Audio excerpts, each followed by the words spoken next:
Dori darmonlarsiz tanadagi har qanday darddan forig' bo'lish mumkinligi haqidagi mavzuni biz bugungi dasturimizni asosiy bir mavzusi deb tanladik. Mana shu haqdagi fikrlaringizni tinglamoqchimiz dastavval. Bunga qanday erishish mumkin?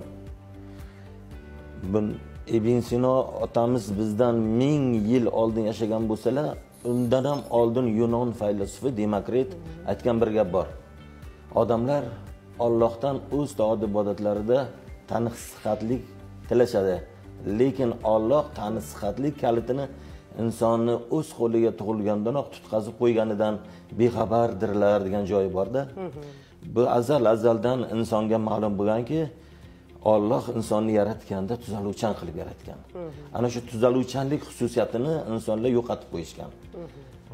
Biz hozirgi davrda endi mana shu narsani vujudda o'zida tuzalish mexanizmi bor, shuni ishga solish bilan band biz. Shuni ishga solsak, inson o'zidan o'zi dori-darmonsiz sog'ayadi. Chunki bu masalaga bir qandaydir ma'noda ko'pchilik ishonqiramay qarashi mumkin-da, to'g'risi. Chunki qayerimizdir og'rib qolsa, biz zudlik bilan shifokorga yuguramiz. Agarda erinchoqlik qilsak, yonginamizdagi dorixonalarga chiqib, o'zbilarmonlik bilan qaysidir dorini sotib olamizda, o'shani qabul qilishni boshlaymiz. Bu albatta xato ekanligini hozir mana fikrlaringizdan sekin-astalik bilan anglab yetyapmiz. Yanada to'liqroq ma'lumot berish uchun agarda imkon bo'lsa, biz tomosha qilayotgan muxlislarimizga jonli efirdan foydalanib, mana doska bor, bemalol tushuntirishingiz mumkin. Mana hozir biz insonni qanday sog'aytiramiz? Insonning ichida hozir 3 ta narsa bor. Mana shu miyani quvvatini oshiramiz. Insonlar haligi siz eshitgansiz, hamma gap asabdan deydi. Hamma kasallik asabdan deydi. Inson asabiylashgan paytda miyasini quvvati kamayib qoladi. Keyin yana ruhiyatni ko'tarish kerak deb aytganlar Ibn Sino bobomiz. Ruhiyat deganda tushkunlikka tushib qolgan odamning ruhiyati tushib ketgan. Men hozir vaqtimiz ziq bo'lgani uchun qisqacha aytyapman, shoshilib.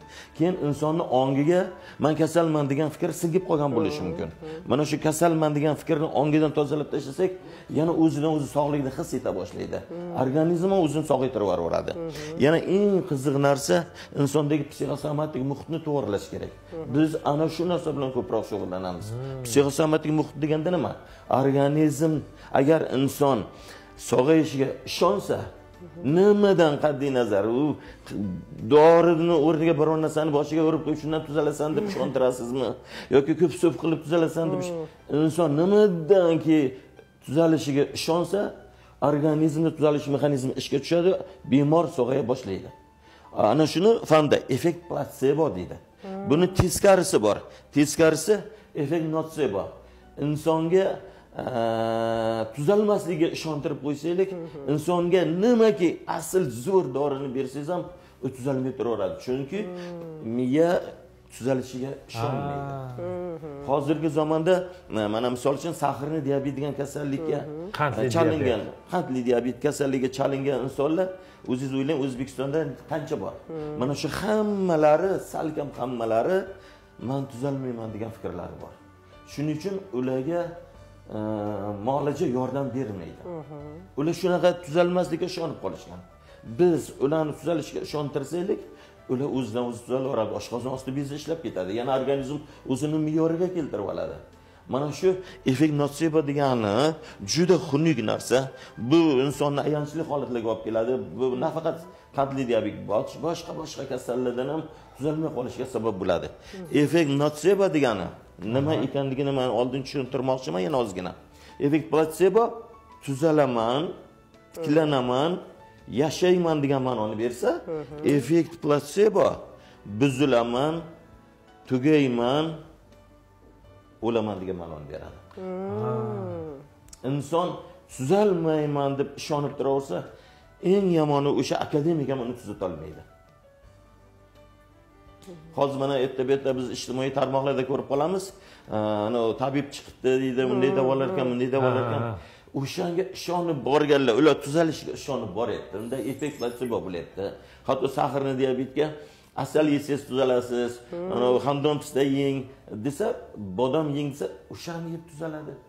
Ha, chunki miyada u signal berildi. Men effekt platsebo ketdi unga. Signal berildi, tuzalish mexanizmi ishga tushdi. Ha, tana o'zini o'zi tuzatib oladi. O'zini o'zi har qanday, hatto rakdan ham tuzatib oladi. Qoyil.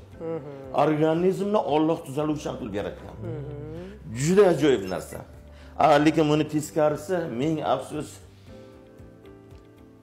Bo'lmaysan. Doktorga bordim, bo'lmaysan dedi. Tuzalishiga ishonmasa bemor, ayanchli narsa o'sha.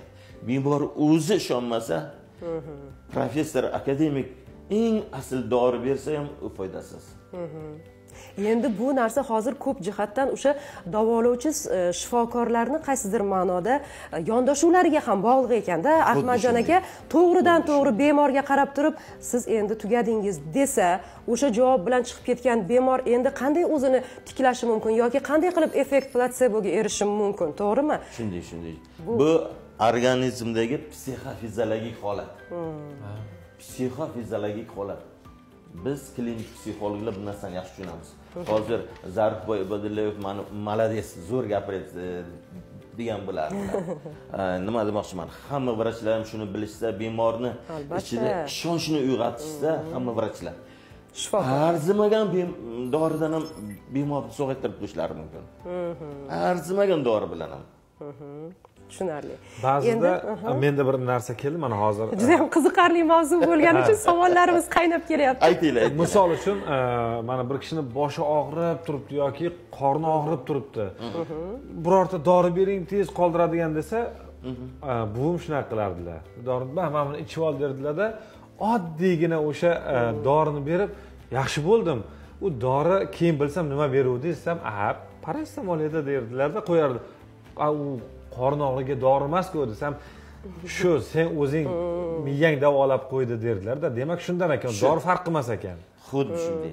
Bu joningiz klinik psixolog bo'lgan ekanlar. O'shada.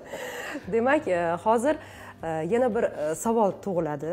Tabiiy savolki, aynan mana shu yo'nalishda faoliyat olib borishingizga nima turtki bo'lgan? Chunki har bir inson o'zini tajribasidan, hayotiy sinovlardan orttirgan o'ziga yarasha bir tajriba bo'ladi-da. O'shalar insonni toblaydi va mukammallikka erishtiradi-da. Mana shu darajagacha yetib kelishingiz va bugungi kunda juda ham ko'plab yurtdoshlarimizni minnatdorliklariga erishishingizga sabab bo'lgan asosiy yo'l bor. To'g'rimi? 2004-yili